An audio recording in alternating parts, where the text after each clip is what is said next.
Saudara Persatuan Guru Republik Indonesia atau PGRI setuju untuk tidak memaksakan dan menunda pembelajaran tatap muka yang rencananya akan dimulai awal Januari ini. PGRI menilai saat ini yang menjadi prioritas utama adalah kesehatan dan keamanan para peserta didik, para pendidik, dan tenaga kependidikan lainnya karena ada sejumlah daerah yang memang sudah menerapkan sekolah tatap muka. Namun, kemudian justru muncul klaster COVID-19 baru. Berdiskusi dengan banyak pihak, tampaknya kita belum, persyaratan-persyaratan itu masih bersifat administratif. Dalam konteks ini di checklist ya. Tapi saya setuju yang tadi testing dan tracking itu tadi, karena di beberapa negara untuk melihat keamanan di sekolah itu, kalau pembukaan memang harus ada testing. Meskipun awalnya kami mendukung pembukaan sekolah baru, tapi sekarang diskusi kami adalah keselamatan dan keamanan siswa. Dan ini kita nggak jamin deh, karena itu kami betul-betul untuk mempertimbangkan kembali policy ini. Ya, itu tadi ada pernyataan dari PGRI begitu. Saya masih berbincang mengenai belajar tatap muka yang kemudian menjadi polemik. Harus dilakukan atau tidaknya itu memang diserahkan kepada pemerintah provinsi, pemerintah kabupaten atau pemerintah kota. Masih ada Pak Muhammad Idris, Wali Kota Depok, Pak Saiful Huda, Ketua Komisi 10 DPR RI, dan Mbak Retno Listiarti, Komisioner KPAI. Saya kalau jadi Komisi 10 ini mungkin situasi paling dilematis kali ya, Bang Saiful ya, untuk sekolah anak-anak ini di masa pandemi. Betul, Mas. Betul. Bagaimana kemudian? Saya pengen tahu Komisi 10 sudah menyiapkan apa saja. Ini Indonesia begitu luas, situasinya beda-beda, mau jarak jauh semua di Papua sana, di ujung-ujung mungkin memang nggak ada sinyal internet. Jadi apa yang kemudian Komisi 10 sudah lihat dan akan terapkan ke depan, pelan tapi pasti, Bang Saiful? Ya, hampir pasti kita nggak bisa menyeragamkan kebijakan kita. Iya. Itu hampir pasti, dan ini harus diketahui secara luas oleh publik. Supaya jangan merasa kalau ada kebijakan di kabupaten tertentu berbeda dengan yang lain, nggak harus dikonfrontasi dan nggak harus diperdebatkan. Ya. Satu itu. Yang kedua, memang jujur harus diakui Mas Bayu, saat yang bersamaan efektivitas PJJ itu tidak lebih dari 30%. Ya. Artinya warning dari berbagai pihak, terjadi learning loss, itu memang sudah terjadi. World Bank juga sudah warning ke kita, tingkat performa PISA kita hampir pasti bisa-bisa kita paling buncit. Kemarin 74, sekarang bisa sampai 80. Iya. Ini yang paling buncit sekali. Nah, saat yang sama juga,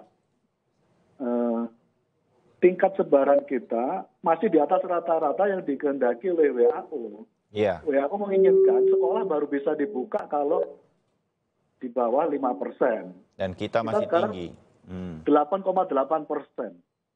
Sangat berisiko. Gitu. Nah, saat yang sama aduan dari orang tua, banyak orang tua ekonomi kelas menengah bawah, yang putra-putrinya banyak, nggak keurus juga di rumah. Yeah. Bahkan banyak yang bermain dan akhirnya berisiko juga terjadi sebaran. Nah, pada model yang semacam ini butuh diagnosa sendiri, butuh kebijakan sendiri. Tapi sekali lagi semangatnya adalah kita ingin tidak ada masalah terkait dengan dunia pendidikan kita, terutama ketika kebijakan pembukaan pembelajaran tatap muka ini dibuka. Yeah. Nah, kuncinya apa? Kuncinya adalah kesiapan sekolah. Oke. Gitu. Nah, pada konteks kesiapan sekolah ini, Bu Retno sudah berkali-kali menyampaikan, tingkat kesiapan sekolah dari 100 itu yang siap hanya 7.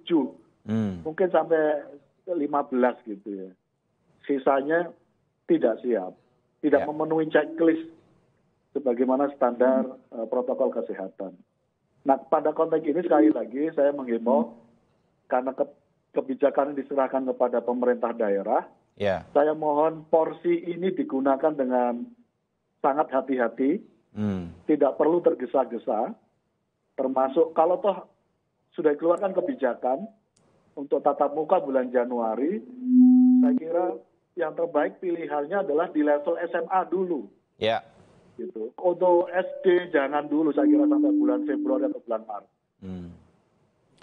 Dan juga nggak perlu tiap hari mungkin ya, Bang Saiful ya.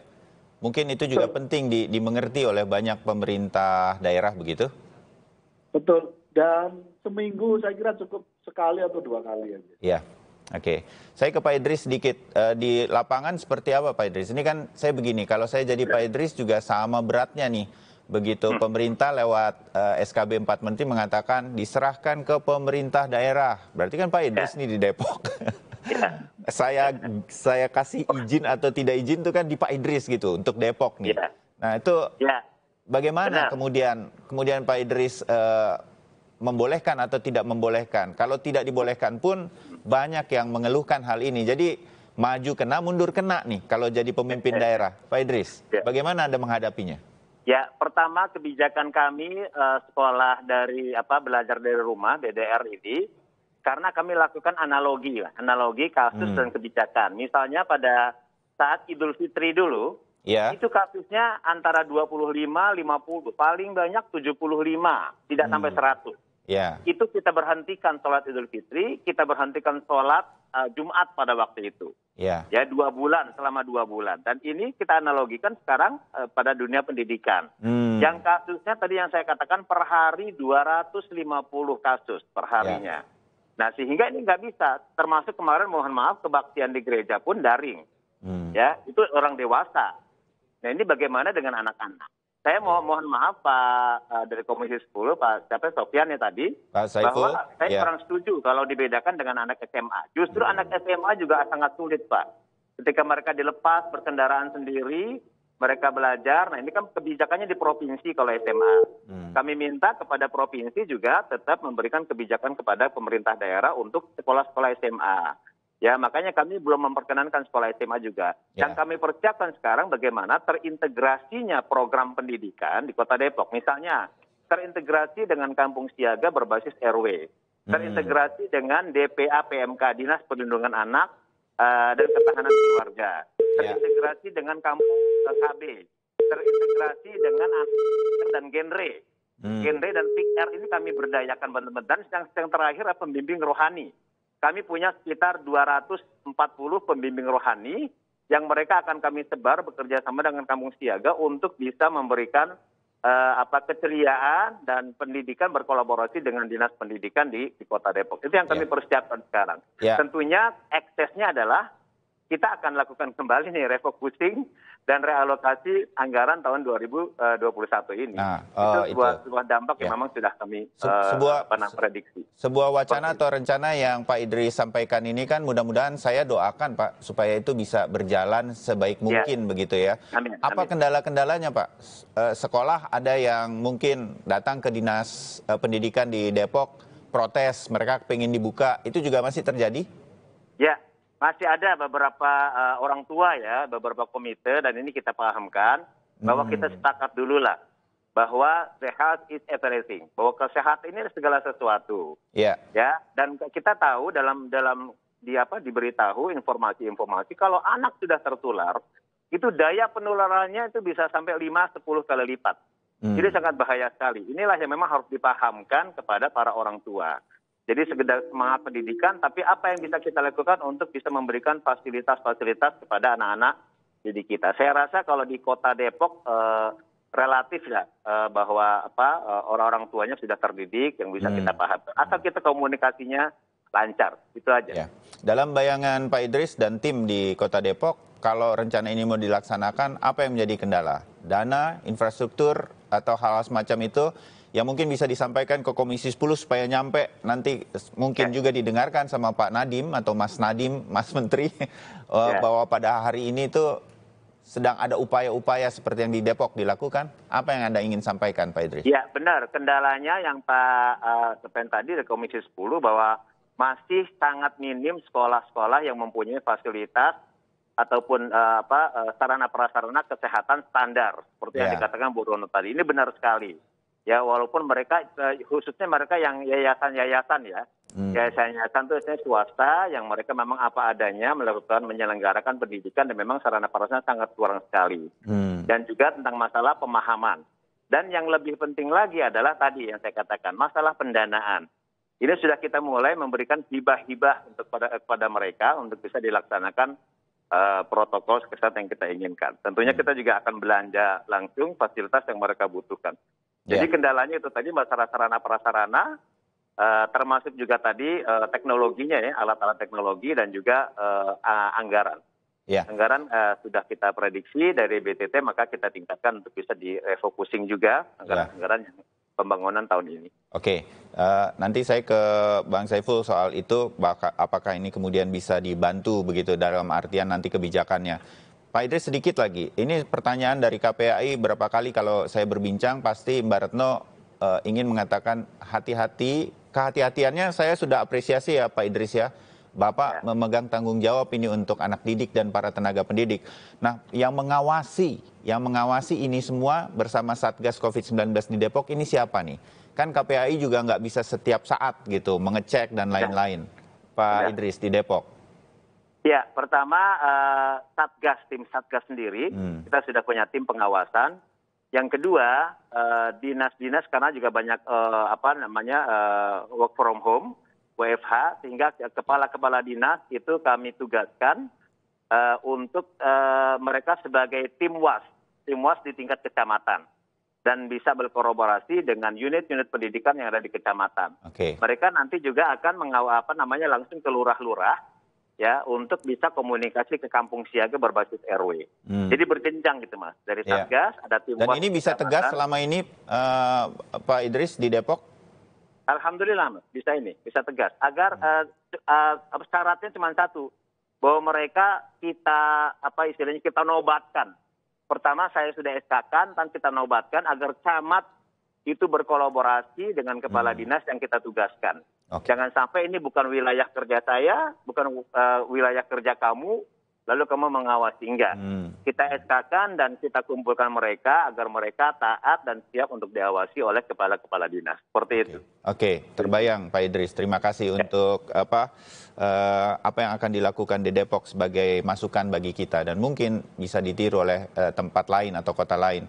Bu Retno, ini kan kita ternyata saya bersyukur ada Pak Idris pagi hari ini yang punya pemikiran-pemikiran di Depok akan seperti apa. Kita kan doakan itu bisa berjalan.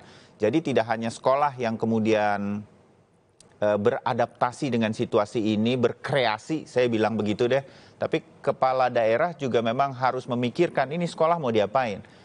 Anda melihatnya dari yang disampaikan Pak Idris di Depok dan kota-kota lain, mungkin bisa Anda buat perbandingan, Mbak Retno? Iya, sebenarnya kalau dari data kami, dari surat-surat edaran ya yang dikeluarkan oleh pemerintah daerah, itu mayoritas memang tidak membuka sekolah ya pada tanggal 4 Januari 2020 dengan alasan tadi sebenarnya kasus. Yang kedua adalah ini kan baru pergantian tahun anggaran ya. Mereka memang sepakat untuk bikin testing. Jadi testingnya juga minimal antigen, bukan rapid gitu. Nah, itu kan membutuhkan biaya lagi. Nah, itu seluruh guru kan harus dibiayai daerah ketika harus antigen. Begitupun kan anak-anak yang akan tatap muka. Dan ini menurut saya menjadi satu beban berat juga kalau harus mempergunakan APBD. Nah, memang APBN harusnya mensupport juga gitu ya, karena kalau tidak dites, ini bisa sangat berbahaya menurut saya ketika pembelajaran tatap muka dilakukan gitu, nekat dilakukan gitu. Yang kedua adalah, Mas Bayu, ini kan tepat keputusan banyak kepala daerah untuk tidak atau menunda sekolah tatap muka. Karena kan pertama ada 270 daerah habis pilkada. Itu makanya meningkat kasus di Desember kan, karena banyak kerumunan. Yang kedua adalah liburan. Baru aja akhir tahun, liburan, cuti bersama. Nah ini juga berpotensi kuat menambah jumlah kasus. Maka kalau 4 Juli membuka sekolah, saya rasa itu 4 Januari ya, membuka sekolah itu sangat riskan, beresiko tinggi gitu. Jadi memang harus sabar dan KPAI mendorong sebenarnya untuk testing ya antigen tadi. Yang kedua adalah karena kalau PCR pasti sangat mahal. Ya. Yang kedua adalah saya sebenarnya sepakat dengan Pak Saiful bahwa ke depan, maksud Pak Saiful tadi kan bahwa dimulai dulu dari kelas yang atas atau dimulai dulu dari jenjang yang paling tinggi. Ya. Nah itu ketika maksud saya pada saat uji coba nanti gitu ya, itu harus dimulai dari kelas yang paling tinggi juga, misalnya kelas 6, kalau SD, kelas 3 SMP, kelas 3 SMA gitu, itu harus seperti itu dan hanya 1/4 murid kalau kami. Jadi kalau muridnya 36, 9 dulu diuji coba gitu, dan kalau mereka patuh, baru bisa ditambah. Jadi uji coba pun harus dilakukan setelah persiapan-persiapan dilakukan, maksudnya penyiapan infrastruktur maupun protokol. Jadi memulai itu dengan mengedukasi dulu. Jadi diedukasi dulu anak-anaknya agar nanti mereka bisa budaya adaptasi kebiasaan baru itu bisa dilakukan. Oke, terbayang apa yang disampaikan oleh KPAI. Tapi pun begitu, ini butuh banyak hal. Semuanya besar, pakai kata besar. Biaya besar, upaya yang juga besar. Maka kalau yang besar-besar saya lempar ke Pak Saiful Huda di Komisi 10 nih. Nah, hal-hal semacam ini bisa menjadi prioritas nggak di Komisi 10 nantinya? Supaya Pak Idris dengan segala upayanya, usulan dari KPAI ini bisa kemudian ketemu titik tengahnya dan dijalankan. Bang Saiful. Saya kira harus jadi prioritas, Mas Bayu. Ya, jadi jangan cuma vaksinnya aja nih, maksud saya. Vaksin sudah besar sekali memang, tapi pendidikan kita butuh juga dana soalnya. Bang Saiful. Nah, karena itu melalui forum raker dalam waktu pendek, mungkin tanggal 12 Januari, kita akan meminta kepada Kemendikbud untuk melakukan refocusing anggaran dari berbagai kegiatan yang dianggap nanti tidak masuk pada ranah darurat pendidikan. Jadi semangatnya tetap kita masih akan mengalami darurat pendidikan ini sampai mungkin akhir tahun 2021. Karena itu skema penganggaran yang social safety net bidang pendidikan tetap harus dianggarkan besar. Jadi ini akan ada pengalihan anggaran sedemikian rupa dari pos-pos yang bisa diambil untuk pendidikan, begitu ya, Bang Saiful? Ya, kira-kira begitu, Mas. Dan ini sudah jadi komitmen atau baru akan diusulkan oleh Komisi 10 nanti di DPR? Dalam beberapa pertemuan informal sudah kami sampaikan dan pihak Kemendikbud saya kira sudah paham betul bagaimana situasi kondisi di lapangan, bahwa sekolah tidak semuanya siap untuk melaksanakan protokol kesehatan hanya melalui relaksasi dana BOS. Masih butuh skema lain di luar dana BOS. Jadi butuh dana yang cukup besar. Untuk apa dan bagaimananya kita berharap pada Komisi 10 nanti untuk ini tugas besar juga dan ditunggu juga oleh banyak pihak. Orang tua seperti saya juga menunggu bagaimana pendidikan kita di era yang baru, walaupun sudah ada vaksinasi, ini akan lebih baik lagi penanganannya untuk pendidikan.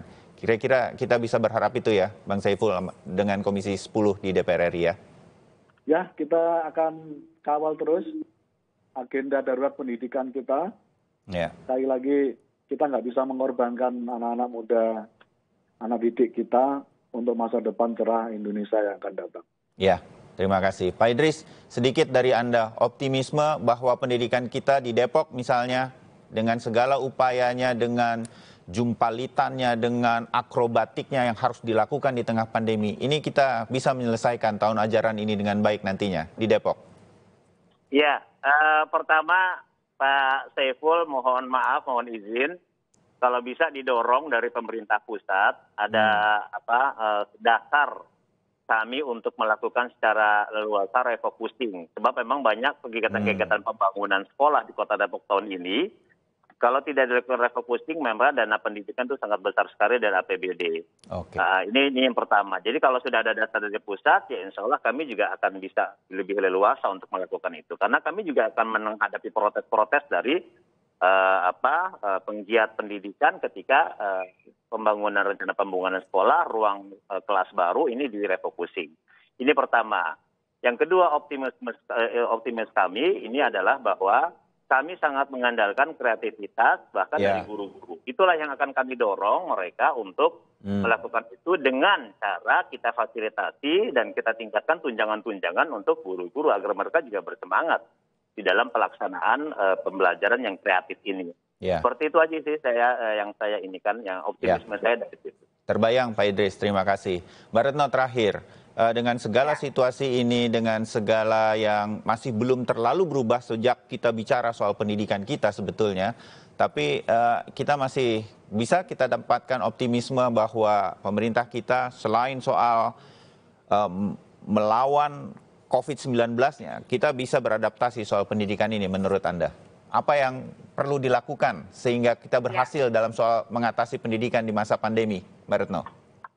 Ya, kita ini kan udah berbulan-bulan ya. Betul. Kalau dari pertama kali dulu kita kaget gitu ya, bingung gitu, itu wajar. Tapi kalau udah sampai 10 bulan, saya masih bingung juga gitu. Dengan demikian maka harus dipikirkan sih menurut saya alternatif-alternatif yang tadi misalnya Kota Depok gitu, termasuk alternatif bagaimana akan membuka sekolah dengan berbagai cara gitu ya, penyiapan dengan berbagai cara. Jadi kita nggak bisa juga membiarkan anak terus-menerus gitu ya, berada terus di rumah, apalagi anak SMK. Mereka butuh praktikum, mereka butuh keterampilan. Nah kan bengkelnya ada di sekolah. Nah ini menurut saya hal yang harus dipikirkan gitu. Jangan yang tadi Pak Saiful bilang darurat pendidikan, iya daruratnya harus segera nih remnya kita lepasin gitu, agar kita lebih punya penyiapan dengan kesungguh-sungguhan. Arahkan politik anggaran ke pendidikan agar tidak terjadi krisis pendidikan. Saya pikir itu. Jadi secara berjenjang, perlahan tapi pasti pendidikan kita bisa mulai lagi. Kita mulai perlahan tapi pasti, kira-kira begitu. Terima kasih Mbak Retno, terima kasih Bang Saiful, terima kasih Pak Idris. Selamat sampai di perjalanan nanti ya. Terima kasih untuk bincang-bincang kita pagi hari ini.